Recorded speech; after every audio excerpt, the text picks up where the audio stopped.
And I know that in like other times when you've talked about the project, you've mentioned how you learned a lot on set and it really felt like an actor's playground. And I'm curious if you are able to elaborate on that in terms of what were those growing moments on set? What did you learn specifically from who? And what made it feel like a playground as an actor?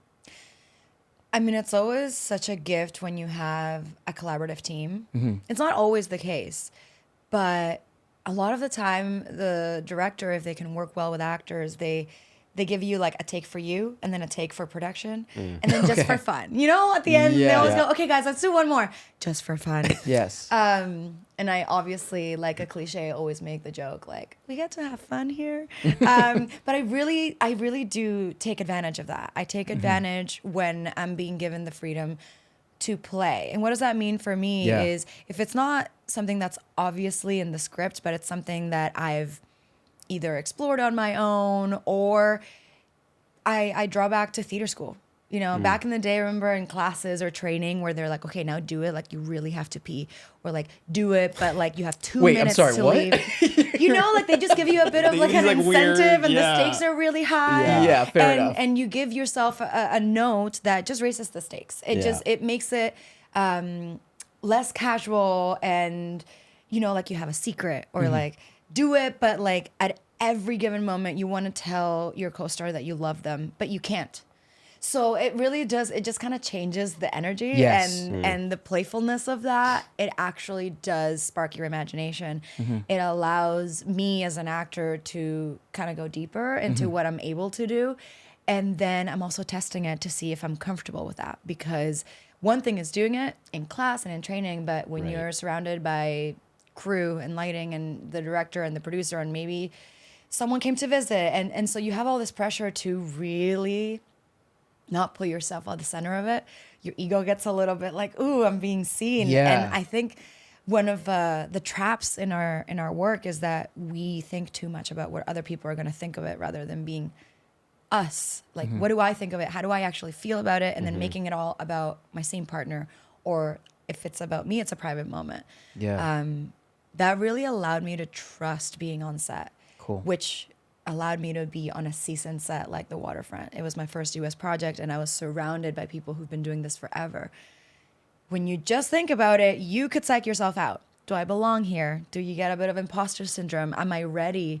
Are they gonna think I'm green? Am I, you know, I was the only Canadian and they Represent. kind of took, you know, they took a chance on me and I'm surrounded by Americans and as Canadians, we're often, you know, compared to our counterparts on the other side of the border, but that wasn't the case. I really did feel comfortable. And I think it's because leading up to this in my 10-year-long career, I've allowed myself to really be vulnerable and be seen no matter who it is and who comes to set, because that doesn't matter.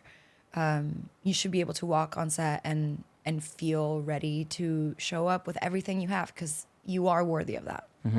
And I love that you're coming from that theater school mentality, because we hear things like being present and raising the stakes. And one thing I'd love for you to unpack from your perspective is when you talk about, oh, like you really got to pee or you got a secret. Is it about academically raising the stakes that if I do X or if I don't do X, I won't get Y? Or is raising the stakes more a physical sensation that you then feel as a result? How do you discern or unpack the notion of raising the stakes when you're working on it? That's very good because I do think it's going to be individual. But something I've learned now is that sometimes when you're really connected, it doesn't feel like anything. It just feels like another day in your life. And I remember very early on, I had a mentor who told me to stop acting. Don't act. Don't try to make yourself cry. Don't try to make yourself afraid or be fearful or anxious, because that's already not real and you're actually taking away from how you actually are right now. But what you can feed yourself is thoughts. And if you are fully embracing those thoughts, that's going to render change no matter what.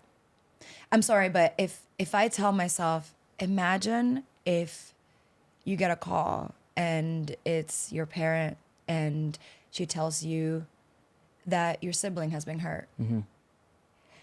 Just the thought of that already, I'm like, oh, I feel it. My eyes start to water, my heart races, it lives somewhere in my body. And so I think as artists, our job is to be really aware of our compass. Yes, that's our body. because it's not just not about having the intellectual. thought. You can have the thought, but Yeah. then you have to take the time to let it sink in. So raising the stakes for me is the reason we train is to learn how to use ourselves. We have to learn how to use what we already have. That is exactly what's going to make us successful as artists, which is we are the vessel, we're the vehicle. But if there's a disconnect between mind, body, spirit, the audience is going to see that. Totally. If you're a cerebral actor and Oh, you man. are making choices that you write, like I'm going to punch him with this line and I'm going to flick him over here and I'm going to flirt on this.